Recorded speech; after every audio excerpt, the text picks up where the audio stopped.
Hello survivors, welcome to a brand new ballxpit video. Today we're going to show you a last little combo that I've been working on. It's with the shade and flagellant and it works really well in the boneyard and the snowy shores. So let's get straight into it. I do want to just check some stuff out with this. We're going to do two of the exact same balls, but we're going to fuse them in two separate ways. And we're going to see if that actually changes anything to do with the ball. So we can do something like this one, but we're actually looking for more of the dark version. I mean, I guess we could just grab this anyway. It doesn't really hurt to do that. We can go for a crit chance. Again, crit with this works so well. Shade already has a pretty decently high critical strike chance. So getting more crits in the same column is fantastic. And if we get things like that as well, it's going to work really well for us. So there's the broodmother. That's fantastic. That's exactly what we want. We just need one more level in the broodmother. And then we're looking for ghost so that we can get the accursed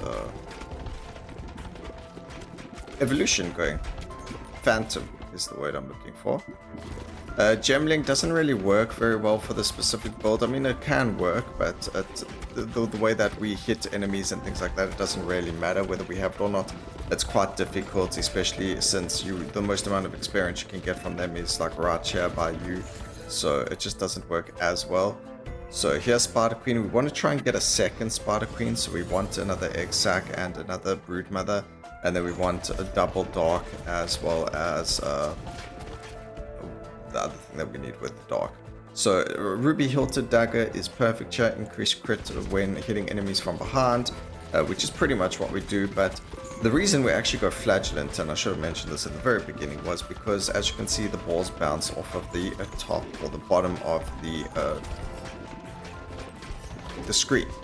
So that's what her passive or his passive is, and it just synergizes really well with the shade, because shade attacks from the top, and instead of our balls just disappearing as soon as they hit the bottom of the screen, we actually have the opportunity to use them to get more going from there. So I don't know, I think it worked really well. I think it's a really good synergy, and that's not the one we need, so let's go and upgrade that. Now, if you are able to defeat every single monster in the game or in the run, you should be able to get up to 10 of these. We're only really looking for, 6 of them. So we should have plenty to spare.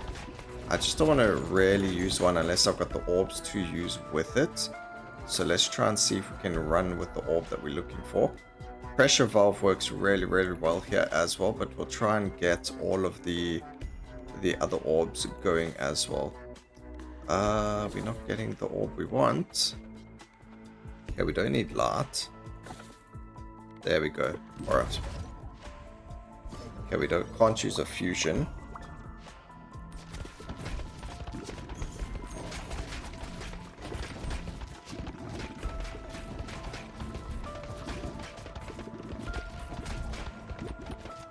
It is max level now, so we can evolve them. So it's Phantom, and now we need to try and get the broodmother and that as well. Oh look, it doesn't necessarily need to be that. We just need at least another Phantom, so you can see how it will work with another fusion.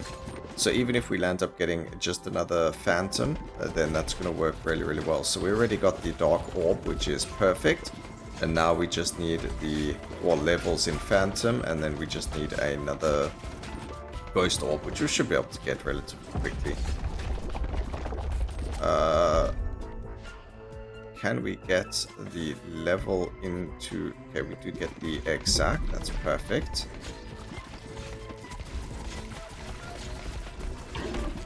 Okay, that guy just absolutely melted. We need to level up this Phantom twice. I don't think we're gonna get enough XP for it. Okay, perfect, we do. So we get the first fusion. So what we do is we do Spider Queen and then we do Phantom. And that's going to give us the Spider Queen as the main orb, and then the Phantom is going to be based on just the properties of Phantom are going to be based on the Spider Queen. So spawn balls from Spider Queen have the same properties as Phantom. So what we're going to hope is that when we do the Phantom setup, it's going to be different. And if it isn't different, then it just means that specific balls have specific properties to them and those properties cannot be adjusted regardless of the way that they work. However, maybe some of them do work a little bit differently in terms of how they interact with each other, and that's what we're hoping to find out with something simple like the Spider Queen. But just because it works this way on Spider Queen doesn't mean it's going to work this way on another one as well. So there we go, we actually get what we're looking for. So if we run this, that means we get a triple level up, guaranteed. Now we just need the Brood Mother.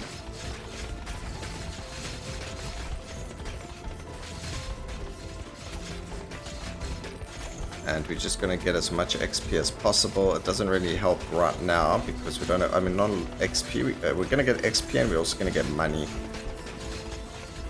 So we've got the one fusion, so here it is. So we can evolve into Phantom again.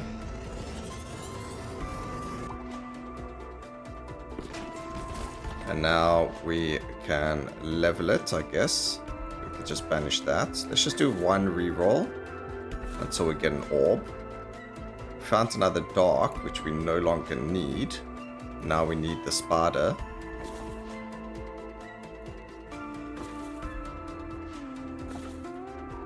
Okay, one more. And we didn't get it, so we'll just get the sapphire hilt. I think that was pretty greedy of me, actually. I probably should have just leveled up the Phantom.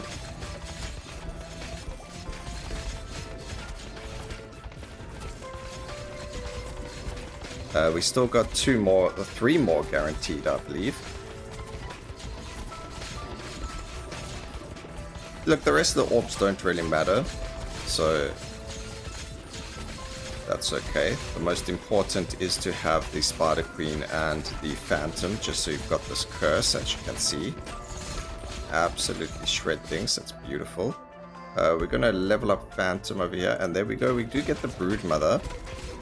So if we could get one more level magically.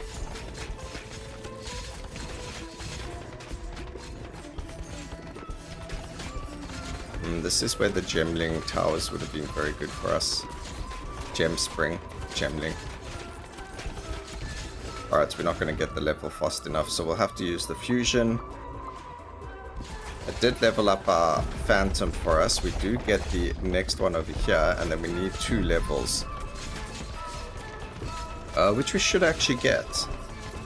Yeah, we definitely will get the 2 levels from this guy. Even maybe before. We might get 3 levels. The game is going to ask us to get passives as well, so the more levels we have, the better. So there's 3 levels. We're going to wait till we do the evolution first. We actually get 4 levels. So there's the Spider Queen.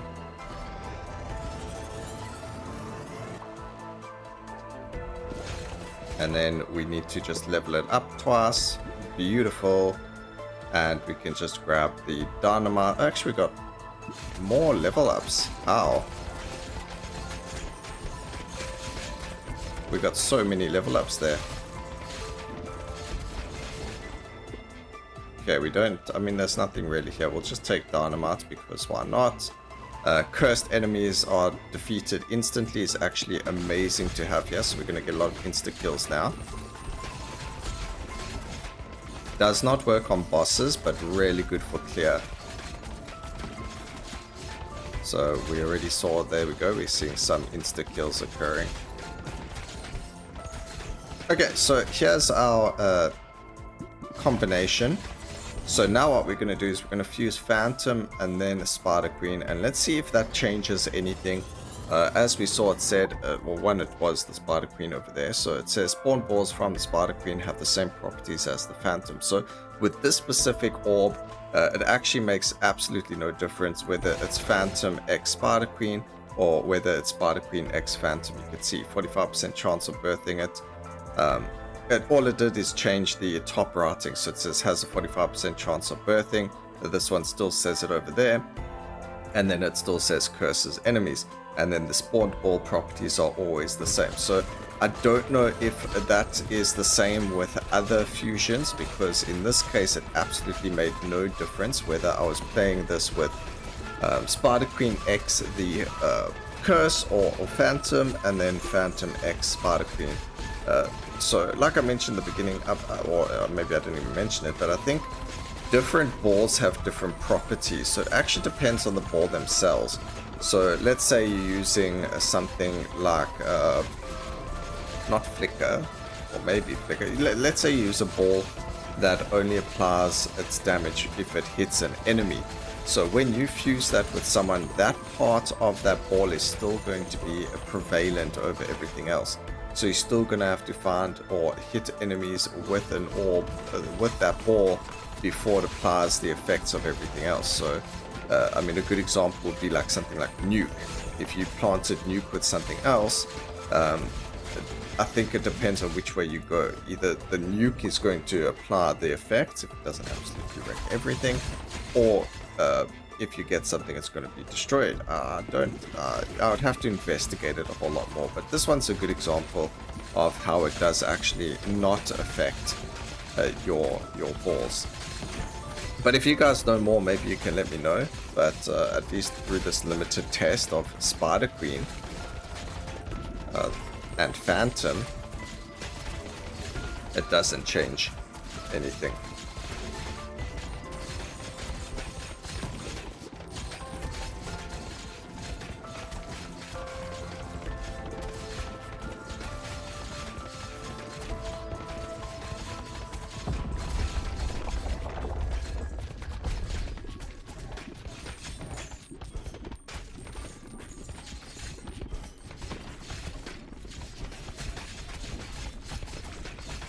So now we're just gonna hope that we can do enough damage to the boss before he even spawns. So that's gonna be a very fun one. The only thing is the orbs actually pierce, so it doesn't really matter too much.